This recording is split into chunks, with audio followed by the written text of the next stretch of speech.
Fictitious capital is a concept used by Karl Marx in his critique of political economy. It is introduced in Chapter 29 of the third volume of Kapital. Fictitious capital contrasts with what Marx calls real capital, which is capital actually invested in physical means of production and workers, and money capital, which is actual funds being held. The market value of fictitious capital assets varies according to the expected return or yield of those assets in the future, which Marx felt was only indirectly related to the growth of real production. Effectively, fictitious capital represents accumulated claims, legal titles, to future production, and more specifically claims to the income generated by that production. Fictitious capital could be defined as a capitalization on property ownership.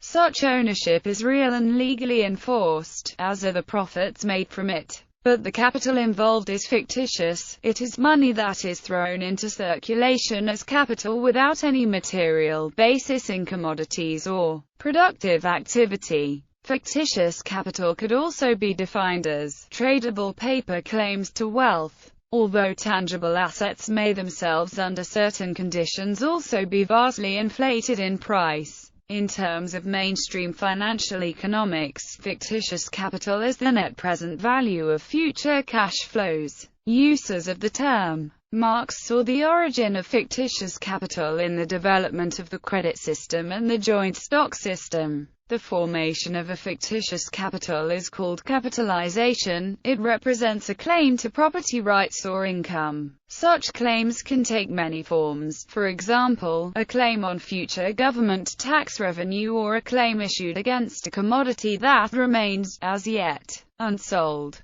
The stocks, shares and bonds issued by companies and traded on stock markets are also fictitious capital. A company may raise capital by issuing stocks, shares and bonds. This capital may then be used to generate surplus value, but once this capital is set in motion, the claims held by the owners of the share certificate, etc., are simply marketable claims to a share in future surplus value production. The stock market is a market for fictitious capital. It is a market for the circulation of property rights as such. Since the value of these claims does not function as capital, is merely a claim on future surplus, the capital value of such paper is wholly illusory. The paper serves as title of ownership which represents this capital. The stocks of railways, mines, navigation companies, and the like, represent actual capital, namely, the capital invested in functioning in such enterprises, or the amount of money advanced by the stockholders for the purpose of being used as capital in such enterprises, but this capital does not exist twice. Once as the capital value of titles of ownership on the one hand and on the other hand as the actual capital invested, or to be invested, in those enterprises. The capital exists only in the latter form, while the stock or share is merely a title of ownership to a corresponding portion of the surplus value to be realized by it.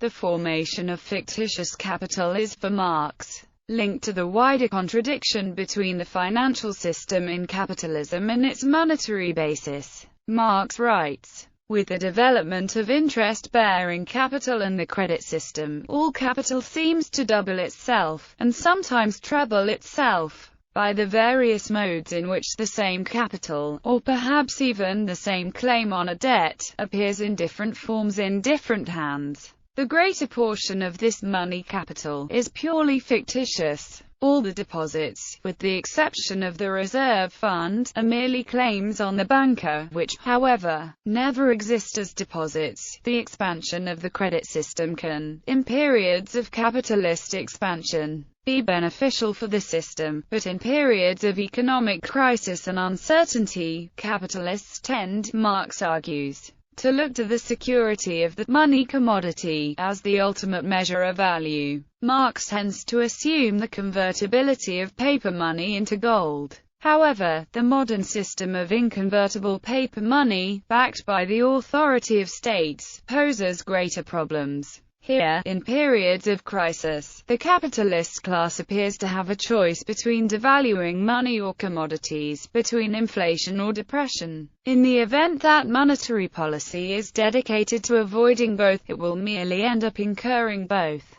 speculation and fictitious capital. Profit can be made purely from trading in a variety of financial claims existing only on paper. Indeed, profit can be made by using only borrowed capital to engage in trade, not backed up by any tangible asset. The price of fictitious capital is governed by a series of complex determinants. In the first instance, they are governed by the present and anticipated future incomes to which ownership entitles the holder, capitalized at the going rate of interest. But fictitious capital is also the object of speculation. The market value of such assets can be driven up and artificially inflated, purely as a result of supply and demand factors which can themselves be manipulated for profit. The inflated value can just as rapidly be punctured if large amounts of capital are withdrawn. Illustrations. Banking. Marx cites the case of a Mr. Chapman who testified before the British Bank Acts Committee in 1857. Though in 1857 he was himself still a magnate on the money market, Chapman complained bitterly that there were several large money capitalists in London who were strong enough to bring the entire money market into disorder at a given moment, and in this way fleece the smaller money dealers most shamelessly. There were supposed to be several great sharks of this kind who could significantly intensify a difficult situation by selling £1 or £2 million worth of consols, and in this way taking an equivalent sum of banknotes out of the market. The collaboration of three big banks in such a maneuver would suffice to turn a pressure into a panic. Marx added that the biggest capital power in London is of course the Bank of England, but its position as a semi-state institution makes it impossible for it to assert its domination in so brutal a fashion. Nonetheless, it too is sufficiently capable of looking after itself, inasmuch as the bank issues notes that are not backed by the metal reserve in its vaults.